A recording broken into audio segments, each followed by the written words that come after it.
Magandang gabi at happy Sabat sa inyong mga kapatid. Kamusta na po kayong lahat sa kanya-kanya ninyong mga tahanan? I hope na tayo po ay nasa maayos na kalagayan. Nais ko pong purihin ang Panginoon sa gabing ito sa kanyang katapatan at pag-ibig sa bawat isa sa atin. Ang Diyos po ay buhay na siyang nagligtas sa atin araw-araw.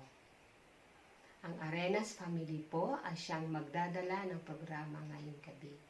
Kaya nais ko po kayong inanyahan mga kapatid na pumesto na kung saan kayo komportable at tayo po ay magsisimula na. Again, magandang gabi at happy Sabat sa inyong lahat.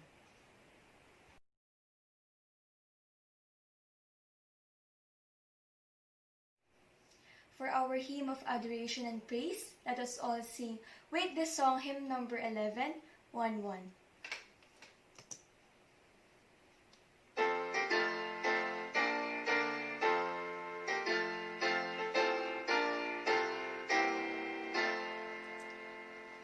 With the song of joy and gladness, hither bring your noble saints, banish every thought of sadness, pouring forth your highest praise.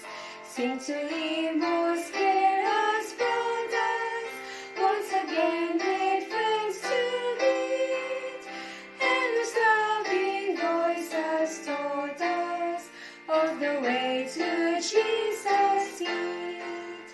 Wake the song, wake the song of joy and gladness. Wake the song, the song of jubilee. Joyfully with songs and banners, we will greet the festal day. Shout aloud our glad hosannas, and our grateful homage pay. We will chant our Savior's glory, while our thoughts we raise above. Tell us still the old story, precious beam redeeming love. Wake the song, the song of joy and gladness. Wake the song, the song of jubilee. Thanks to thee, O Holy Father, for the mercies of the year. May each heart as here we gather, swell with gratitude sincere. Thanks to thee, O loving Savior, for redemption through thy blood. Bring upon us, Holy Spirit, sweetly draw us near to God. Wake the song, the song of joy and gladness. Wake the song, the song of jubilee.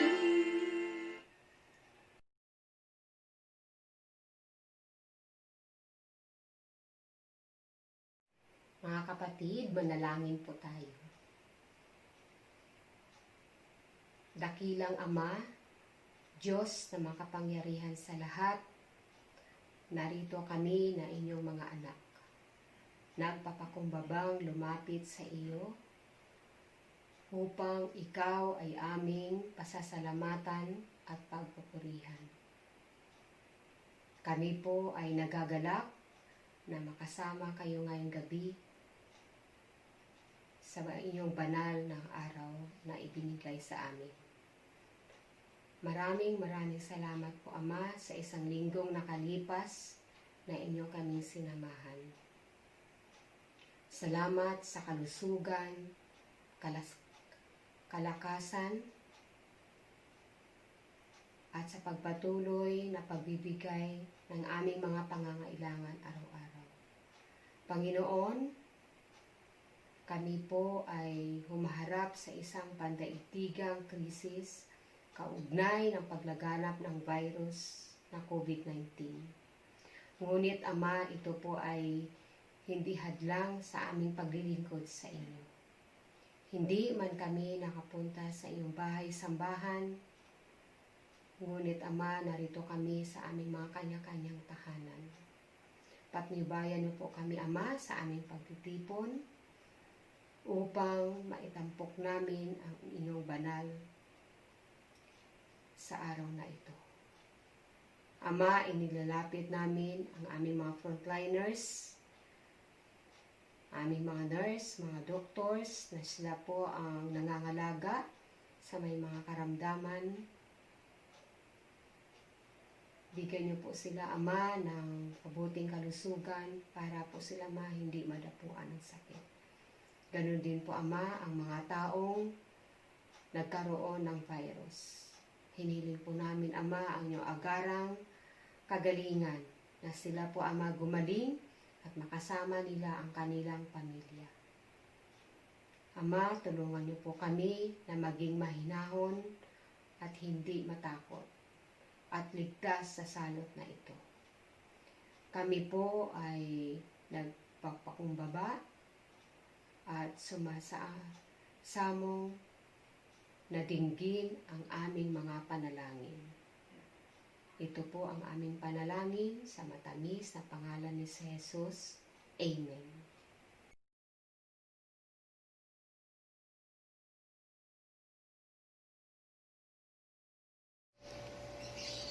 Magandang gabi po mga kapatid. Gusto ko lang po i-share sa inyo ang aking mga karanasan itong dumating ang virus na COVID-19. Hindi ko man po masabi kung ito ay mabuti o masama dahil marami ng mga tao namamatay. Pero napapansin ko sa aming pamilya na dati hindi kami madalas mag-worship, pero ngayon gabi-gabi na. Ang ibang tao rin po ay nagiging mapanalangin at tumatawag sa ating Panginoon. Kahit sa TV, sa Facebook, may mga mababasa tayong kanilang mga hinaing at pagpapasalamat. At higit po sa lahat mga kapatid, ang aking sarili. Ang relasyon ko sa Panginoon ay nagbago. Naiiba ang aking routine sa araw-araw na buhay, lalo na't nasa loob lang ako ng bahay dahil nga may batas, bawal lumabas ang batang tulad ko. So naisip kong magbasa. Sa aking pagbabasa o pagnanaliksik ng bilang nakasulatan ng Panginoon, meron ako natagpuan na 3 bagay na nagsisimula sa letrang L. Una na rito ay ang lumalago ang aking pananampalataya sa Panginoon. So dati wala po akong time para magbasa. Pero dahil nga sobra-sobra ang time na binigay ng Diyos para sa akin, siguro yun na nga po ang sign na ako talaga ay magbasa. So, meron po akong verse na sinabi ng Panginoon na makikita sa 1 Corinthians 16 verse 13. Be alert, stand firm in the faith, be brave, and be strong. So, sa pangalawang L naman po ay lumalakas ang aking tiwala sa Panginoon. So, dati madali po akong matakot sa mga bali-balitang aking naririnig, lalo na po yung sa virus na COVID-19. Pero nung nagsimula na akong magbasa, nalaman ko na dapat hindi pala tayo matakot dahil ang dyan ng Diyos para gabayan tayo sa lahat ng mga sakuna na ating nararanasan sa buhay. At ang panghuling L naman po, lunas sa mga problema na ating nararanasan sa buhay. So bilang kabataang tulad ko, marami pong tukso sa labas. Mga school activities during Sabbath, schedule of exams during Sabbath. Pero meron akong verse na nakapagbigay sa akin ng lakas o pag-asa na maaring makapagbigay din sa inyo ng pag-asa. Makikita ito sa Psalms 46 verse 1-2. Sabi po dito, Our God is the refuge and strength, a very present help in time of trouble. Therefore, we will not fear. Salamat po sa pakikinig at nawa kayo po ay may natutunan.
gabi mga kapatid at happy Sabbath po sa ating lahat.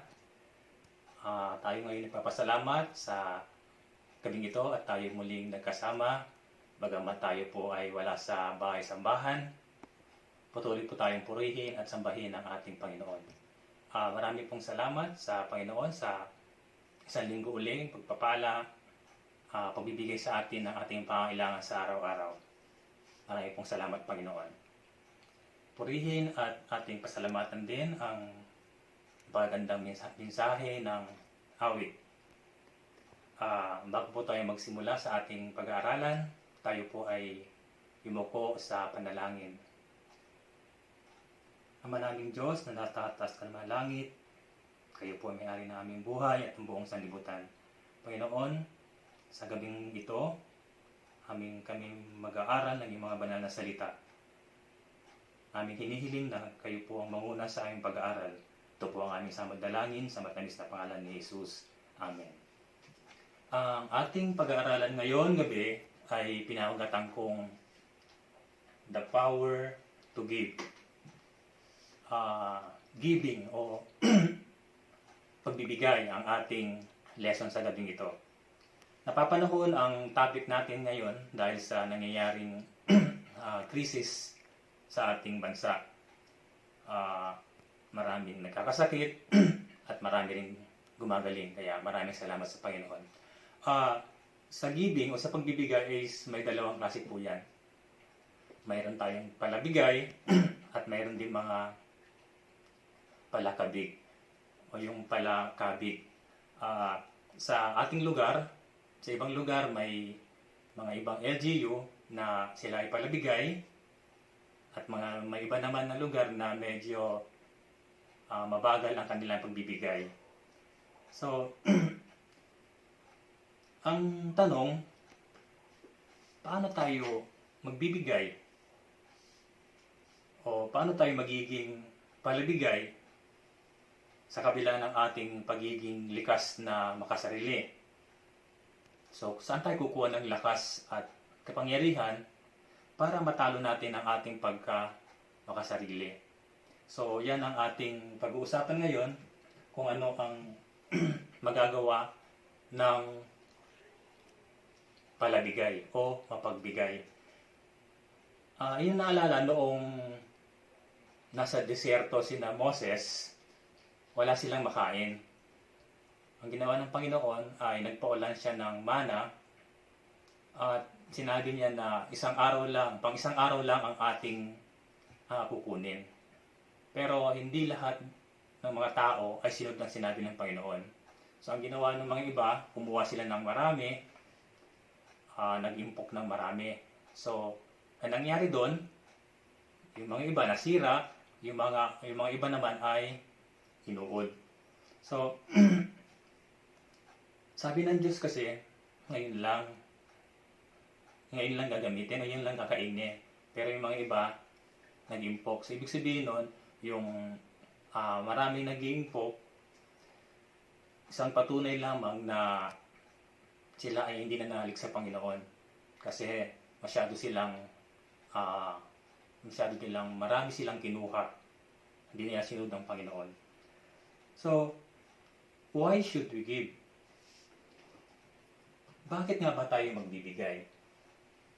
So, ang pag-uusapan natin ditong giving ay yung bang kung paano magbigay at kung paano maging mapagbigay. So, inumpisahan natin dito sa word na giving. So, ang giving is providing love or other emotional. Ang giving ay tinatawag din na caring. At sa Bible, ang ibig sabihin ng giving is the one thing that God tell us to test Him in. So, ito yon sa Malakay 3:10. Ito yung sinabi ng Panginoon na susubukin natin siya. At ang sinasabi rito sa Malakay 3:10, bring ye all the tithes into the storehouse, that there be meat in mine house, and prove me now herewith, said the Lord of hosts, if I will open you the windows of heaven and pour you out a blessing, that there shall not be room enough to receive. So, dito itong verse na to, ito yung sinabi ng Panginoon na huwag niyo akong subukan. Kung kayo ay magbabalik, magbibigay, maraming pagpapala ang darating. So, bakit nga ba tayo magbibigay? Ano ang magiging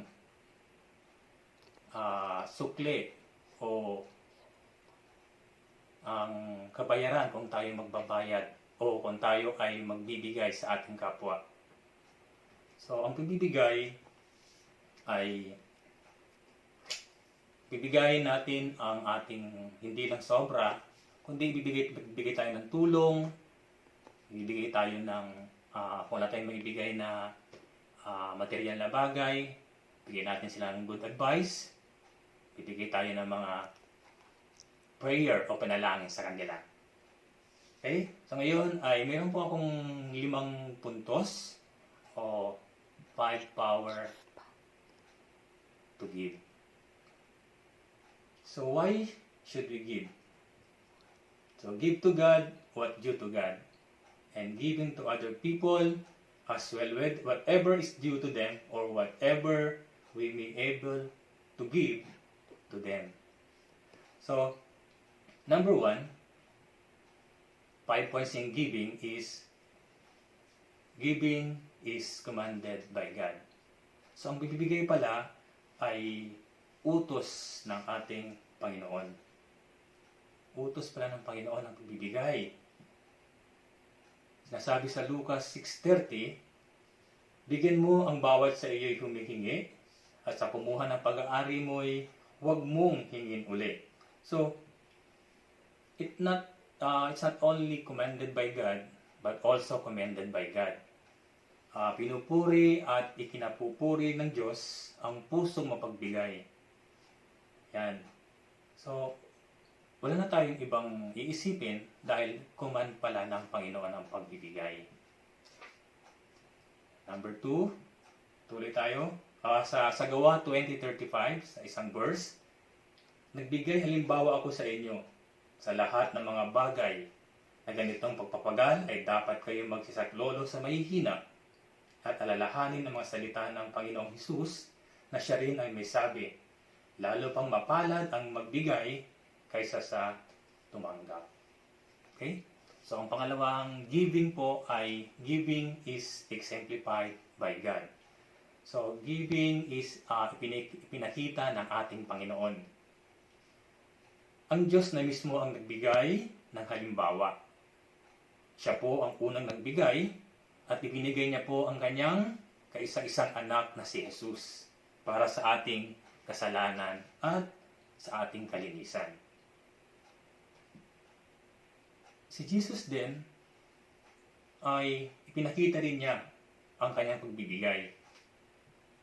Ibinigay niya yung kanyang buhay, ibinigay niya yung kanyang oras, at ibinigay niya ang kanyang lakas para sa atin, para sa ating lahat. Ayon kay Marcos 10:45, sapagkat ang anak ng tao rin naman ay hindi naparito upang paglingkuran, kundi upang maglingkod at ibigay ang kanyang buhay na pantubos sa marami. So ganyan po kabuti ang Panginoon natin. Siya po, ibiniwis niya ang kanyang buhay para sa atin. Kung sino ang Diyos Ama sa langit at si Jesus sa lupa ay sila yung nagkapagbigay, tayo pa kaya na lahat ng ating tinatangkilik ay galing sa Panginoon at galing sa ating Hesukristo. So, yan po ang pangalawa. Giving is exemplified by God. Patuloy po tayo. So, pangatlo ay giving is reflected of God. O sumasalamin sa ating Panginoon. Ang Diyos po ay ating liwanag. At ang tao ay parang salamin. Kung maganda ang pagtama sa iyo ng liwanag, ang liwanag na ito ay makikita rin ng ibang tao. Kaya nakikita ng mga ibang tao ang liwanag dahil sa atin. Tayo nagtitipalansik ng liwanag. Tayo nag-i-spread ng liwanag upang sa oras na po tayo natawaan, magre-reflect sa atin ang God's character.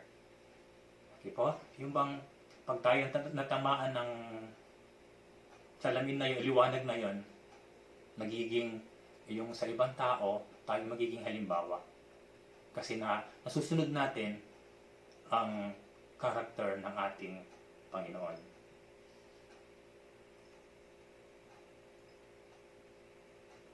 Ayon sa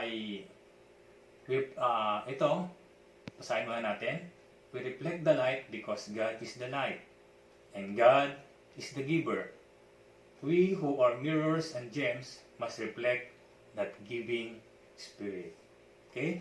Ayon sa Kawikaan 14:31, siyang pumipighati sa dugha ay humahamak sa milalang sa kanya. Ngunit siyang naaawa sa mga pagkailangan ay nagpaparangal po sa kanya. So, napupuri ang Diyos kapag tayo ay nagbibigay. Nagbibigay ng tulong, nagbibigay ng kung ano mga kailangan ng ating mga kapwa. So, dapat naman talagang Diyos ang purihin kasi siyang nagbigay sa atin. Ipinibigay naman natin yung natatanggap natin sa Panginoon, isinishare lang natin. So, taga-abot lang tayo.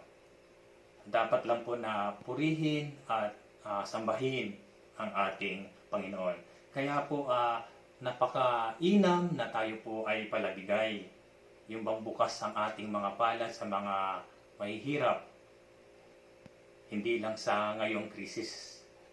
Kasi, napipintasan ang Panginoon kung tayo po ay madamot. Sasabihin ng mga ibang tao, ganyan ba yung mga anak ng tao? Bakit nadamot nila? So, indirectly, napipintasan ng Panginoon. Pero pagka may nakita naman silang mabuting tao, mabuting ginagawa, sasabihin nila, ay, mabait naman nilang tao. Kasi sila ay Kristiyano. So, napupuri ang Panginoon sa ginagawa natin, magandang asal. Kaya pag meron tayong ginagawa sa pang-araw-araw nating gawain, magandang ugali, ay kapuri-puri po yun sa ating Panginoon. We can praise and worship God through our act of kindness. Okay? Tuloy po tayo. So number 4 is giving blesses the recipient and the giver. Yeah, giving is spread of God and goodwill, and beyond that, giving also blesses not only the receiver but also the giver.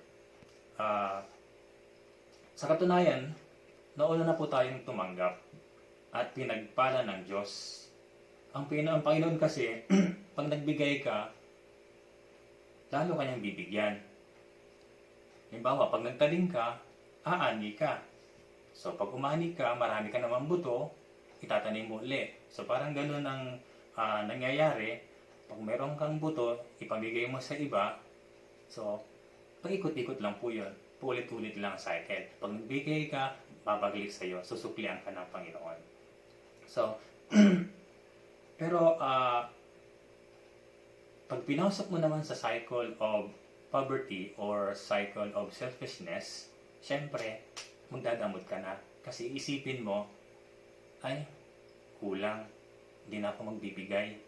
Hindi na ako magta-tithes. Kasi, kapos. So, alam mo yung kapatid, kapag tayo magdadamot, lalo po tayong hindi pagpapalain ng Panginoon. Kaya, iwasan po natin magdamot. Kailangan is, kung meron tayong sobra or Meron tayong mga bagay na pwede nating ibigay tulong sa mga ating mga kapatiran, sa mga ibang tao, ay pwede po nating iabot sa kanila. Sabi ni Lucas 6:38, magbigay kayo at kayo bibigyan. Takal na mabuti, liglig at umaapaw, ay ibibigay nila sa inyong kandungan, sapagkat sa panukat na inyong isukat, ay doon kayo muling susukatin. So, napakaganda po ang sabi ni Lucas na magbigay kayo, syempre, at kayo'y bibigyan. So, lagi natin ito natitinig yung siksik, liglig, umaapaw. So, totoo naman talaga yon.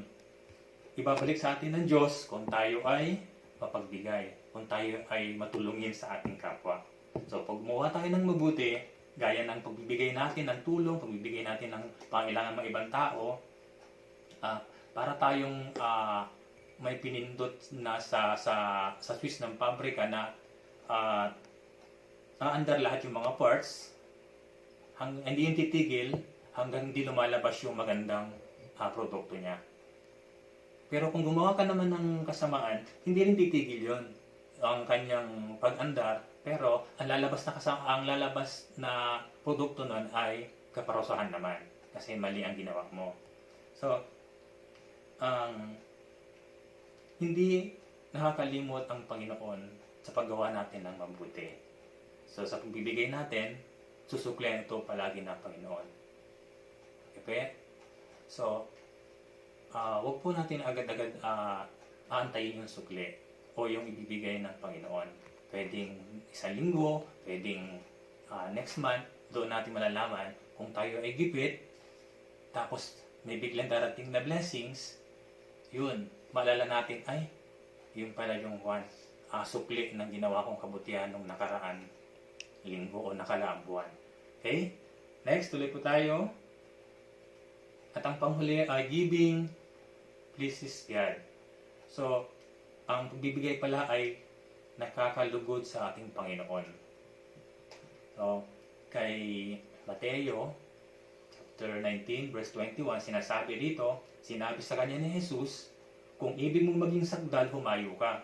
Ipagbili mo ang tinatangkilik mo at ibigay mo sa mga dukha at magkakaroon ka ng kayamanan sa langit at pumarito ka, sumunod ka sa akin. So, ang gusto ni Jesus na makasama ay yung mga mabubuting tao, may mabubuting gawa, mabubuting ugali. Madami po kasi ang gustong sumunod sa ating Panginoon, pero paano makakasunod kung dalawang iniibig?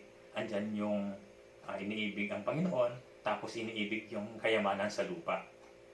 So, gaya ng sabi ng Diyos, kung gusto mo na sumunod sa akin, ipagbili mo ang tinatangkilik mo o ipagbigay mo ang tinatangkilik mo at sumunod ka sa akin. Kasi, pag umibig tayo sa kayamanan sa lupa, kahit gaano karaming dumating na kayamanan na yan, laging kulang pa rin. Okay po? Kaya pag ang Panginoon ang ating inibig, hindi lang kulang, kundi sobrang ibibigay ng Panginoon. So alam niyo mga kapatid, believe nga ako sa mga magulang o sa mga tao na yung bang isusubo nilang pagkain, pero ibinibigay pa sa anak. So napakapangyarihan ng kilos ng Espiritu sa kanilang puso nun. Yun talaga ang tunay na matagumpay. Yan ang tunay na matagumpay sa harap ng Panginoon. So, ang pananampalataya pa rin at pagsunod sa Kanya ay lalong nakakalugod sa ating Panginoon. So, ayon kay Kawikaan 20:27, siyang nagbibigay sa dukha ay hindi masasalat. So, kaya po, mga kapatid, saludo po ako sa ating church, sa ating pastor, si Pastor Lito, sa ating mga elders, na sa pomon ni Brother Eli, sa ating mga opisyalis sa simbahan. Dahil hindi po sila tumitigil sa kakaisip o pagbibigay ng tulong sa ating mga kapatiran na nawalan ng trabaho dahil sa lockdown. At hindi rin sila tumitigil sa paghanap ng mga donors, mga sponsor para sa ating mga kapatiran. Kaya kami po ay nagpapasalamat sa mga sponsors, mga donors na binabalik ang kanilang pagpapala at ibinibigay sa ating mga kapatiran na nangangailangan. Kunin din po, marami ding salamat sa mga ating frontliners sa simbahan natin, yung mga nagre-repack ng mga goods at yung mga nagde-deliver sa bahay-bahay ng ating mga kapatiran. Marami pong salamat at pagpalain kayo ng ating Panginoong Yesus. So, mga kapatid, yun po yung mga 5 puntos o 5 power sa pagbibigay. So, ito yon, the power to give. Giving is commanded by God. Giving is exemplified by God. Giving is reflected by God. Giving blesses the recipient and the giver. And giving blesses God. So, sana po mga kapatid, tayo po ay mayroon na pulot na magandang aral sa ating pag-aaral sa gabing ito. So, bago po ako matapos, ako po ay mag-iiwan ng isang quote. Be a reflection of what you like to receive. If you want love, give love. If you want truth, be truthful. If you want respect, give respect. What you give, but will return to you. Marami pong salamat at happy Sabbath po sa ating lahat.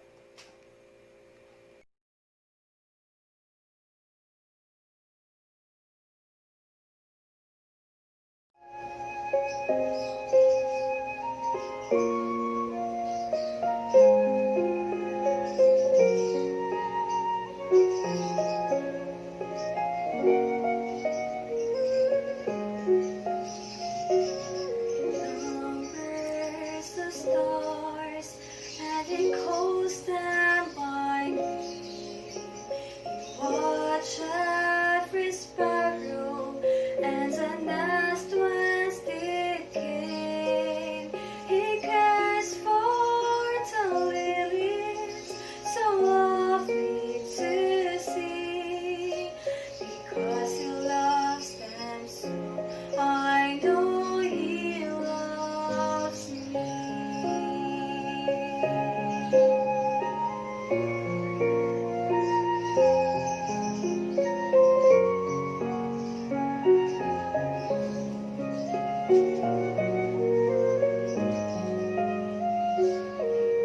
Watches the lambs in the fold where they sleep. He cares for the shepherds watching over his sheep. He knows his creation, where they may be, because he loves them so. I know he loves me.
Tayo po ay manalangin.